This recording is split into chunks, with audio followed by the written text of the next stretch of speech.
Welcome to my YouTube channel the world of economics. आज का हमारा टॉपिक बहुत ही अहम है। आज का टॉपिक कुछ मिसकंसेप्शंस को दूर करने के बारे में है। बहुत सारे स्टूडेंट्स जो डिमांड के टॉपिक को अंडरस्टैंड करते हैं उनमें बहुत सारी मिसकंसेप्शंस पाई जाती हैं। जैसे पहली मिसकंसेप्शन है डिमांड और क्वांटिटी डिमांड में क्या फर्क है। दूसरी मिसकंसेप्शन जो आज हम दूर करेंगे वो है डिमांड फंक्शन और डिमांड कर्व में क्या फर्क है। बारी बारी दोनों के ऊपर बात करेंगे, लेकिन कुछ बेसिक्स हैं वो आप पहले क्लियर कर लें, फिर हम इन दोनों के ऊपर बात डिटेल से करेंगे। सबसे पहला जो कंसेप्ट मैं आपको समझाने जा रहा हूं वो है demand function. Demand function is a mathematical expression which shows the dependence of demand on different factors। तो डिमांड फंक्शन जो है वो एक ऐसा मैथमेटिकल एक्सप्रेशन है जिसके जरिए हम किसी डिपेंडेंट वेरिएबल की डिपेंडेंस को शो करते हैं डिफरेंट वेरिएबल्स के ऊपर। यहां पर चूंकि हम डिमांड की बात कर रहे हैं इसलिए इसका नाम डिमांड फंक्शन है। डिमांड डिपेंड करती है डिफरेंट वेरिएबल्स के ऊपर। किसी भी प्रोडक्ट की डिमांड का लेवल क्या होगा ये डिपेंड करता है डिफरेंट फैक्टर्स के ऊपर। तो जैसे यहां मैंने लिखा डिमांड फंक्शन है प्राइस का। किसी भी प्रोडक्ट की डिमांड ज्यादा होगी या कम होगी ये उस प्रोडक्ट की अपनी प्राइस पे डिपेंड करता है।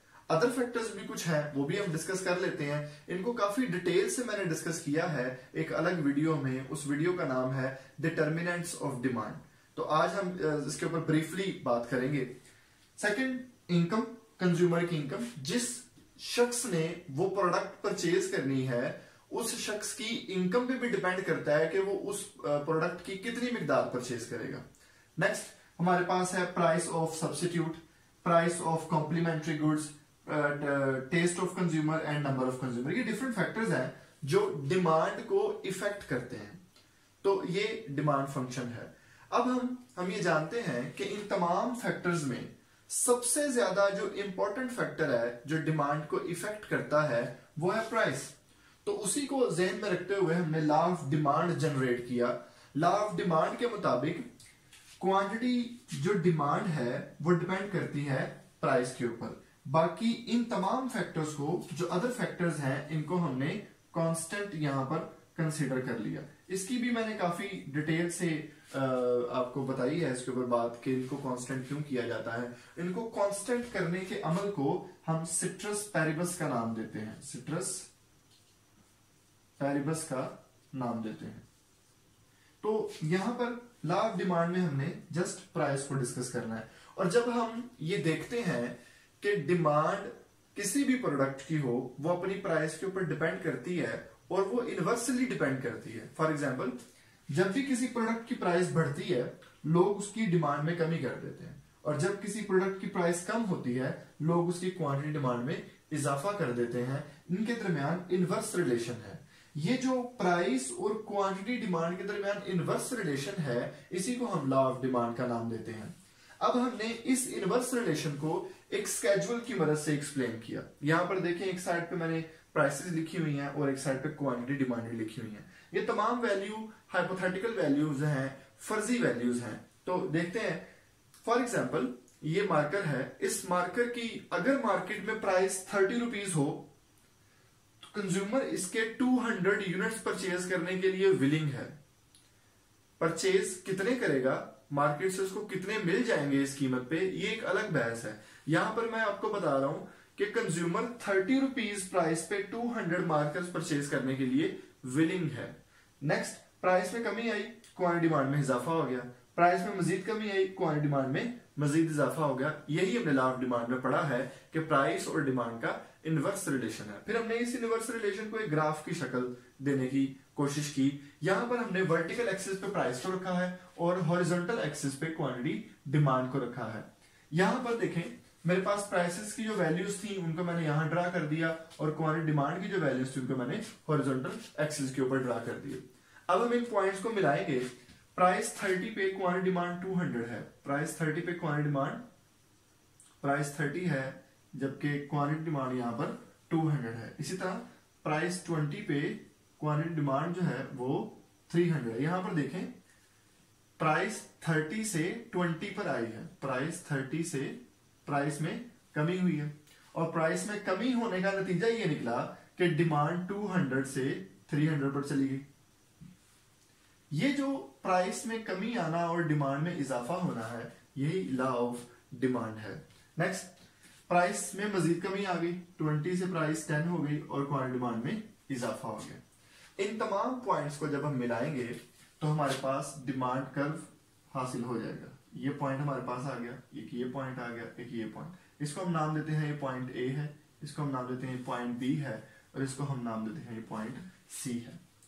जी, अब वक्त आ गया है कि मैं आपको डिफरेंस बताऊं क्वांटिटी डिमांड में और डिमांड में। देखें, demand is a larger concept. Demand जो होती है वो प्राइस और क्वांटिटी का पूरा स्केड्यूल होती है। जैसे यहां पर प्राइस और क्वांटिटी का एक पूरा स्केड्यूल बना हुआ है, ये पूरा जो स्केड्यूल है ये डिमांड है। इस पूरे स्केड्यूल को अगर मैं एक्सप्लेन करना चाहूं, यहां पर आप देखें ये 30 और 200 प्राइस का जो कॉम्बिनेशन है, इसको हमने पॉइंट ए का नाम दिया हुआ ग्राफ में, इसको हमने पॉइंट बी का नाम दिया और इस पॉइंट सी का। तो इससे ये पता चलता है कि ये जो पूरा ग्राफ होता है, पूरा जो डिमांड कर्व होता है, ये डिमांड को एक्सप्लेन कर रहा होता है, जबकि क्वांटिटी डिमांड जो होती है वो किसी स्पेसिफिक प्राइस पे स्पेसिफिक क्वांटिटी को कहा जाता है। जैसे यहां पर जो पॉइंट ए है ये क्वांटिटी डिमांड है। क्यों? क्योंकि ये स्पेसिफिक प्राइस पे स्पेसिफिक क्वांटिटी को शो कर रहा है। पॉइंट बी यहां पर क्वांटिटी डिमांड है क्योंकि ये किसी एक स्पेसिफिक प्राइस पे किसी एक क्वांटिटी को शो कर रहा है। इस तरह पॉइंट सी है। लेकिन जब आप इन तमाम पॉइंट्स को इकट्ठा कंबाइन एक्सप्लेन करने की कोशिश करते हैं, उसे हम डिमांड का नाम देते हैं। यहां पर मैं आपको एक और इंटरेस्टिंग बात बताता चलूं, डिमांड कर्व की लेंथ कितनी होगी ये डिपेंड करता है प्राइस पे और क्वांटिटी पे, लेकिन डिमांड कर्व की हाइट कितनी होगी ये डिपेंड करता है अदर फैक्टर्स पे। तो यहां पर मैंने एक वाइड आपको एक बड़ी क्लियर बात आपको बता दी है, इसको हम अब एक्सप्लेन करने की कोशिश करते हैं। यहां पर देखें, अगर मैं इस कर्व की हाइट चेंज कर दूं, इस कर्व की हाइट को बढ़ा दूं, तो मैं आपको ये बताता हूं कि इसकी हाइट कैसे बढ़ेगी। इन पॉइंट्स को मैंने बनाया है और मैंने ये एक नया डिमांड कर्व जो है वो ड्रा कर दिया।